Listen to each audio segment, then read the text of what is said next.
Oi, gente. Meu nome é Lauana, eu tô aqui com a Mabel e a gente tá aqui para fazer a entrevista com o psicólogo Rafael, referente à área de atuação dele, que é a psicologia escolar. Então, para começar, Rafael, eu queria que você falasse um pouquinho sobre a sua formação, o tempo de atuação, como que é ali o seu local de trabalho. Certo. Bom dia, pessoal, tudo bem? Obrigado pelo convite, vocês terem vindo. Bom, eu me chamo Rafael Elísio, tenho 32 anos, me formei em psicologia no ano de 2015 pelo Unifacef e desde 2019 eu atuo na área e desde 2022 nas escolas da Educação Municipal de Franca.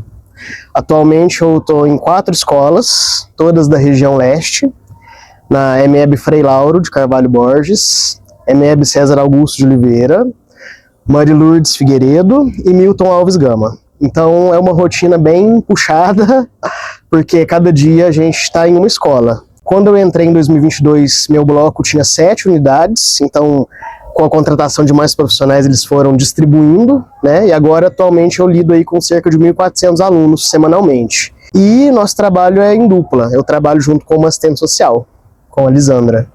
E nosso trabalho aqui na prefeitura sempre foi estruturado dessa forma, uma dupla destinada para 4, 5 escolas. E a faixa etária dos alunos vai de 4 até 11 anos, da fase 1 até o 5º ano do fundamental. Legal. E assim, quando e como que foi essa decisão de atuar na psicologia escolar? Então, eu acredito que a psicologia meio que me escolheu e eu escolhi ela, porque até eu prestar vestibular, eu não tinha muito uma profissão fixa, específica que eu pretendia seguir. Eu prestei direito, prestei veterinária, uma ampla relações internacionais. E aí, no ano de 2011, a FACEF fez uma Olimpíada Cultural. E o primeiro prêmio dessa Olimpíada Cultural era uma bolsa de estudo 100% integral. Então eu passei nessa prova, ganhei a bolsa, e aí eu pude escolher entre os cursos que a FACEF oferecia na época, qual que eu tinha mais interesse, qual que me adequava mais. Aí eu fui por eliminação. Tinha matemática, tinha publicidade, letras. No final eu fiquei entre economia e psicologia. E publicidade e propaganda. E aí eu optei pela psicologia. Falei, vamos ver como que é, né? Eu tinha interesse já, mas não era algo que eu me via fazendo naquela época da minha vida.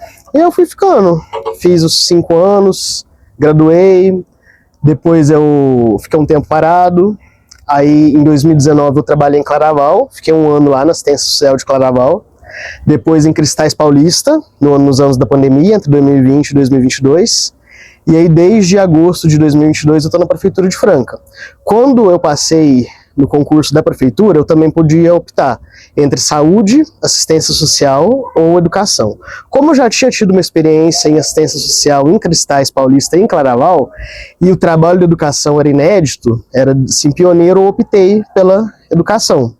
Porque a legislação é de 2019, a legislação que fala que tem que ter o psicólogo e assistente social na escola, ela é de 2019.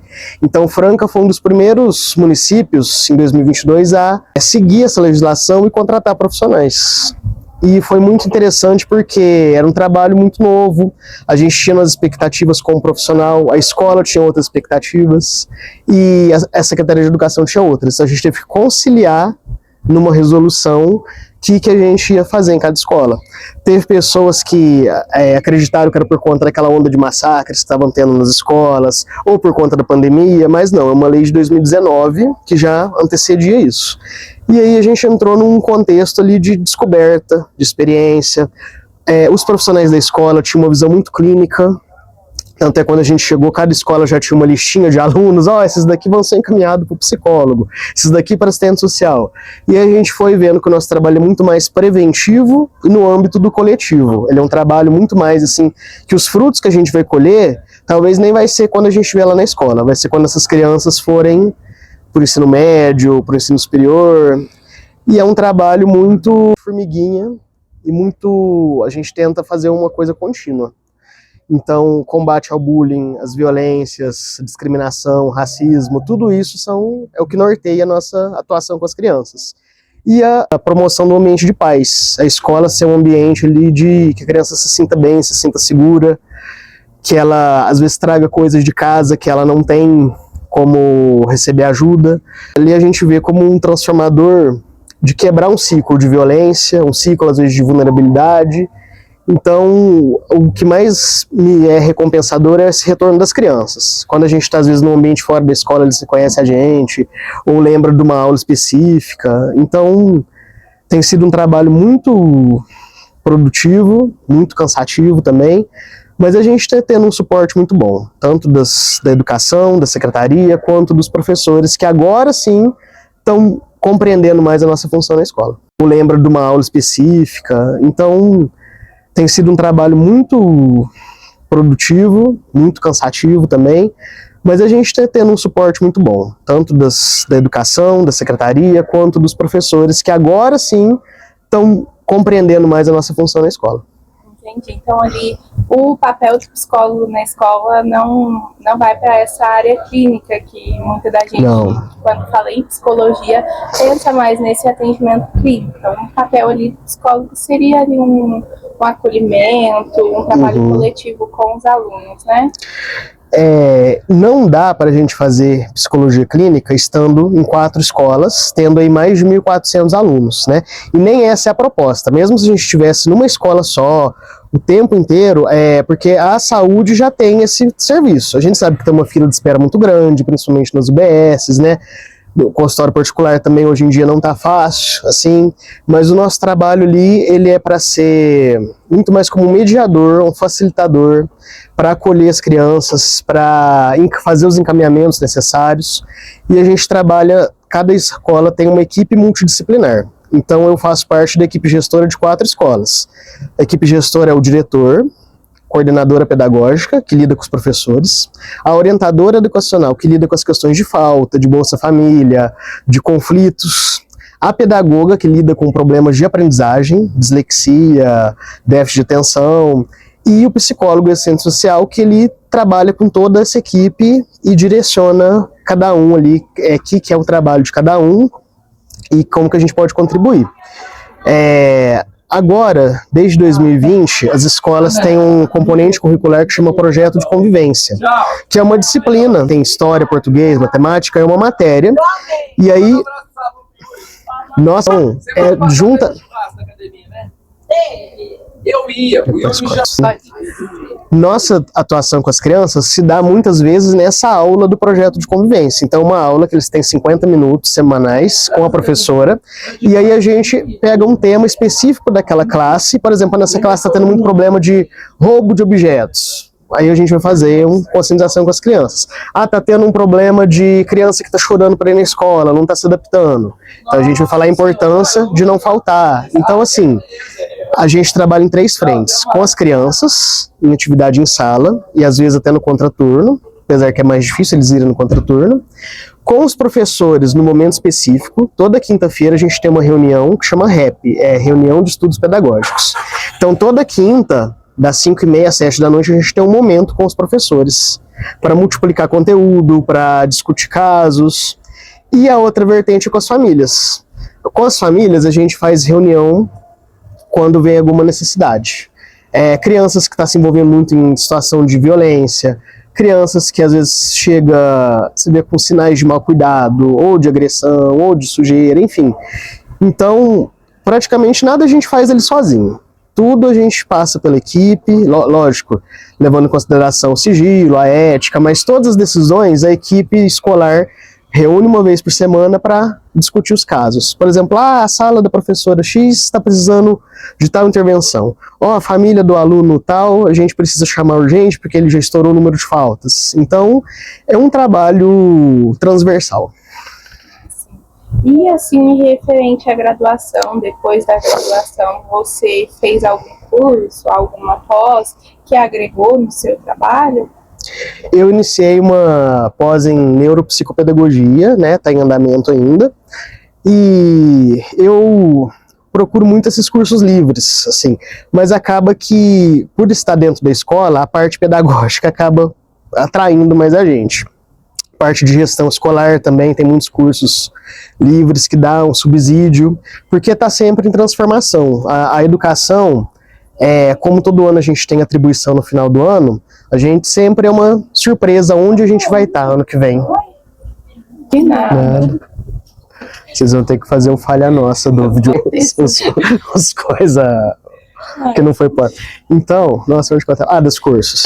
Então, eu atuo clinicamente também, mas mais com pacientes online, devido à minha agenda de trabalho. Eu não tenho um consultório ainda fixo, né? Eu estou buscando um espaço.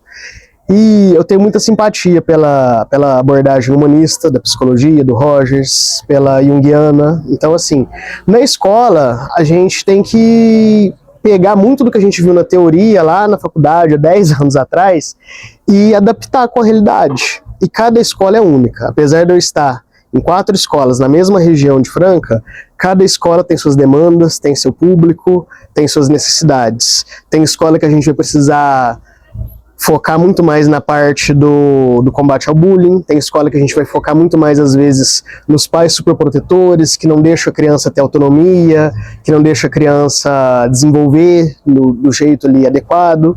Então, a gente segue a BNCC, né, que é a Base Nacional Comum Curricular, e tem autonomia para buscar conteúdo na internet, para propor oficinas, para jogos interativos. Então tudo a gente tem que levar para um lado lúdico, para ser uma coisa que as crianças gostem, né? Eles falam, agora é nossa aula de falar dos sentimentos. Eles tratam um momento com o psicólogo e assistente social como uma aula que é para falar dos sentimentos. Mas a gente fala, olha, é mais do que isso. É para você também se conhecer, porque eu não tenho nenhuma escola de período integral, dessas que eu trabalho, mas tem escolas, tem profissionais que estão. Então tem criança que fica das 7 da manhã às 4 da tarde. Então é um período muito extenso, muito longo. Tem crianças neurotípicas que não conseguem se adaptar, tem que fazer um horário reduzido. E as escolas que eu estou, geralmente, as crianças ficam 4 horas. Então a gente sempre reforça, gente, vocês estão aqui com a gente 4 horinhas no dia. As outras 20 horas do dia, vocês estão em casa, com o pai, com a mãe, com a família, estão dormindo, estão se alimentando. Então, para eles aproveitar aquelas 4 horas que estão ali, né? Eu, no começo, achei que o meu trabalho ia ser muito voltado com crianças com problemas de aprendizagem, mas depois eu entendi que na educação municipal de Franca, quem lida com isso é o pedagogo ou pedagoga, e a professora de AE, que é projetos especiais, que então são crianças com autismo, TDAH, TOD, enfim, todas as deficiências. Então, o meu maior sonho é trabalhar um dia numa unidade só, para ficar de segunda a sexta numa escola só, para ter ali começo, meio e fim.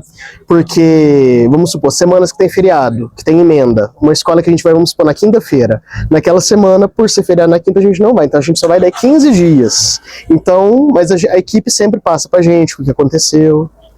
Então é um trabalho assim muito árduo, mas que a gente já começa a ver alguns frutos. Agora, falando assim sobre as dificuldades que você enfrenta no seu dia a dia, como que é? Quais são as suas maiores dificuldades? O que acontece ali que você enfrenta como um desafio?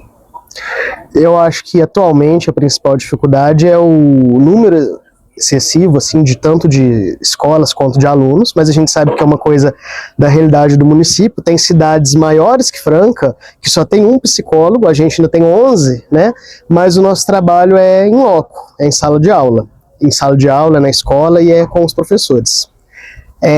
Eu acredito que conciliar, porque tem alguns professores que solicitam muito a parte clínica, solicitam muito, olha, você poderia falar com tal aluno, poderia falar com tal família, mas a gente não tem perna para atender todo mundo dessa forma particular. Então, eu acho que é conciliar também os profissionais da escola entender qual que é a nossa função lá, as famílias também entender que a gente não está lá para, meu filho está com alguma coisa, você tem que identificar. A gente não faz esse papel diagnóstico, a gente faz um papel de acompanhamento. E também criar esse vínculo com as crianças terem essa liberdade de recorrer a gente quando está passando por alguma situação difícil. E eu acho, no geral, o sistema educacional ele está se transformando, mas ele ainda tem muito a andar. Hoje em dia é difícil a criança que é estimulada por tela o dia todo, você conseguir fazer uma atividade ali de 50 minutos que ela vai ficar focada, concentrada e entregar o que a gente precisa. Então, a principal dificuldade é a falta ainda de parceria entre as famílias e a escola. A família tem que enxergar a escola como uma coisa aliada, e a escola também não pode crucificar a família por qualquer coisa, porque cada família tem um contexto, tem uma realidade, a gente não pode esperar que todos eles tenham o mesmo rendimento, porque tem questões de vulnerabilidade social, questões do desenvolvimento neurológico. Então, eu acredito que o desafio maior passa a sobrecarga de trabalho e o pessoal entender nosso papel na escola. Mas teve uma evolução muito grande. Nesses 4 anos, se a gente parar para pensar lá em 2022, como a gente chegou na escola, todo mundo com uma expectativa do que ia ser o nosso trabalho. E aí depois foram vendo que não era do jeito que eles imaginavam. E a gente também construiu um modus operandi de trabalhar na escola que é único de cada de cada unidade. Então, essa parceria da equipe que nos fortalece. Ah, sim, legal. E assim, de toda essa vivência que você tem nesses 4 anos aí dentro da psicologia escolar, teria alguma dica para os estudantes que querem seguir nessa atuação? Olha, vá a campo, vá buscar uma aula de observação, procure um profissional para fazer estágio, fique por dentro das mudanças na legislação, né? Como que funciona em cada município essa questão da psicologia escolar. Vai estudar um pouco sobre os estágios de desenvolvimento pedagógico, porque tem muitas coisas do jargão que a gente, só quando você está dentro da escola que você vai aprender. O que é uma criança alfabética, silábico-alfabética? O que é uma criança que está com apraxia de fala? Então, coisas que na graduação de psicologia a gente não nos aprofundamos muito, e só você estando dentro da escola que você vai lidar. Questão muito do autismo agora, porque o número de diagnósticos tem aumentado, e cada professora, cada classe conta com uma professora para até 3 crianças, e vocês vão ver que 10%, 15% dos casos dos alunos vão gerar 80%, 90%, cerca assim, vamos supor, tem 1.400 alunos. Uns 140 alunos que a gente acaba tendo que se desdobrar muito mais para cuidar da situação deles. E ir atrás assim muito da questão, o que a escola de hoje em dia representa, né? O que a escola cobra do aluno, mas eu acho que nada substitui o trabalho em campo. Vocês indo atrás de uma pessoa que você já conhece, ou buscando indicações, ou buscando um estágio de observação, porque a escola ali, ela tem muito potencial, mas ela ainda tem problemas que vêm lá do século XIX, e às vezes a gente fica muito frustrado de só observar, só ficar meio de mãos atadas. Mas se eu tivesse que dar uma orientação, um conselho é isso, buscar conhecimento da área específica e estudar muita questão pedagógica também.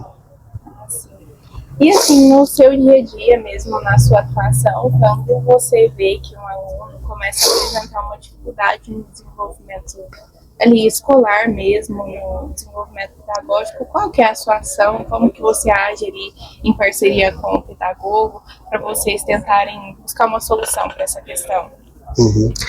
Primeiro a gente identifica se é caso de conversar com a criança. É muito raro a gente conversar individualmente com a criança, mas quando a gente percebe uma mudança brusca de comportamento, quando a criança mostra sinais que ela não mostrava antes, às vezes é interessante, a gente chama a criança individualmente, o assistente social, talvez a orientadora e o pedagogo também. E depois, se essa dificuldade persiste, a gente chama a família.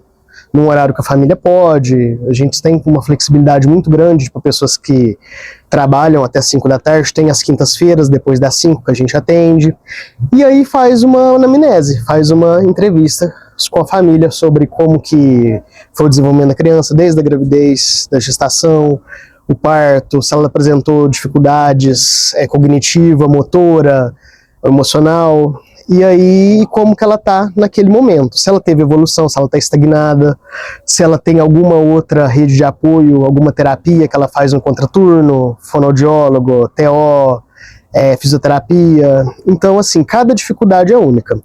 Todo final de bimestre, a escola se reúne para o conselho de classe, e nesse conselho de classe os professores elencam lá todos os alunos como que estão. Então a gente faz um pente fino e aí fala, ó, esse aluno, o que precisa fazer? Precisa encaminhar ele para o reforço, precisa encaminhar ele para uma aula estendida, ou então precisa chamar a família para ver se foi no pediatra, para ver se as crianças que já tomam medicação, se está com a medicação em dia. Então ali a gente tenta fazer esse acompanhamento mais individual, mas no geral acaba sendo, aquela sala ele está dando muito problema, a gente faz algo na sala. Aquela família ali, vamos supor, uma família que tem 3, 4 crianças matriculadas na escola, já chama a família de uma vez e fala de todos os filhos, todos os alunos. Então, tem crianças às vezes que a dificuldade diminui, que cessa, que é só às vezes um ajuste ali na convivência escolar. Crianças a gente tem notado muito pós-pandemia, crianças muito sem autonomia, com medo de vir para a escola, né, querendo sair mais cedo. Então a gente tenta compreender qual que é a demanda e depois busca uma intervenção. Não tem um livro de receita, uma solução única que dá para todo mundo.